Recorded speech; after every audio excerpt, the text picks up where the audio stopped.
Aegis Band at Juliet Sunot nanawagan sa mga nagpapakalat ng maling balita tungkol sa pumanaw na si Mercy Sunot.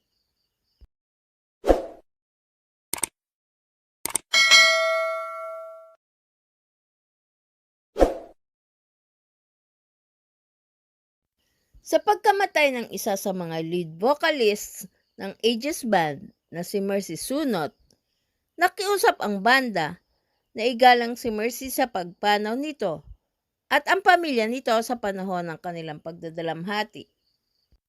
Ang pakiusap ay nag-ugat nang kumalat sa social media ang balita ng di umano'y interview ng kapatid ni Mercy na si Juliet na sinasabi nitong humina ang katawan ng kapatid dahil sa di umano sa masamang bisyo nito. Ayon sa Aegis, wala umanong nangyaring anumang interview ang kahit sino sa kapatid ni Mercy na si Juliet at tahasang pinabulaanan na naninigarilyo at umiinom ng alak si Mercy. Nakiusap ang Aegis na irespeto si Mercy at ang pamilya nito. Pakiusap mula sa Aegis.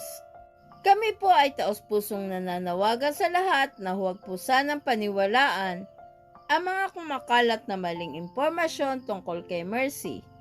Hindi po siya gumagamit ng anumang bisyo at siya ay hindi naninigarilyo o umiinom. Wala rin pong anumang panayam na ibinigay si Juliet na naglalaman ng mga pahayag laban sa kanyang kapatid. Nais po naming humiling na respeto, hindi lamang para kay Mercy, kundi pati na rin para sa kanyang pamilya. Isipin po sana natin ang bigat ng epekto ng ganitong mga maling balita. Sa paghahangad ng atensyon at clicks, nawawala po ang paggalang sa dignidad ng mga yumao. Sana po, makapagbigay ito ng pagkakataon sa lahat na magmuni-muni at maging mas responsable sa pagbabahagi ng impormasyon. Maraming salamat po sa inyong pangunawa. Gayon din, sa sariling social media account, nagpasalamat ang kapatid ni Mercy na si Juliet sa lahat ng nagpaabot ng pakikiramay sa kanilang pamilya, kasabay ang pakiusap sa mga nagpapakalat ng maling impormasyon na itigil na ang paggawa at pagpapakalat ng maling kwento.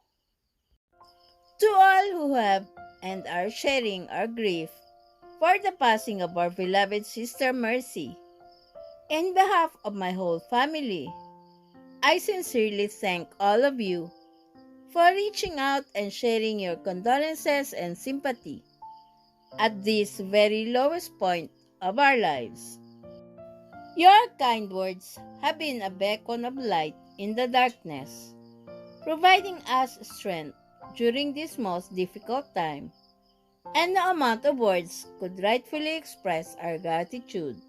May I humbly ask then that people refrain from tailoring stories about my sister Mercy, quoting me of statements I never made, and may we be allowed privacy while we draw in all that has happened to my sister.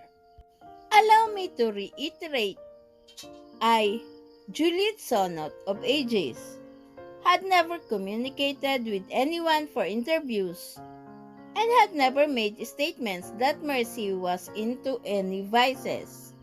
Please stop spreading malicious accusations against my sister. Maalalang noong November 18, 2024, sumakabilang buhay si Mercy Sunot pagkatapos makipaglaban sa breast at lung cancer. Please subscribe and hit the notification bell para ma-update kayo sa sunod na showbiz news.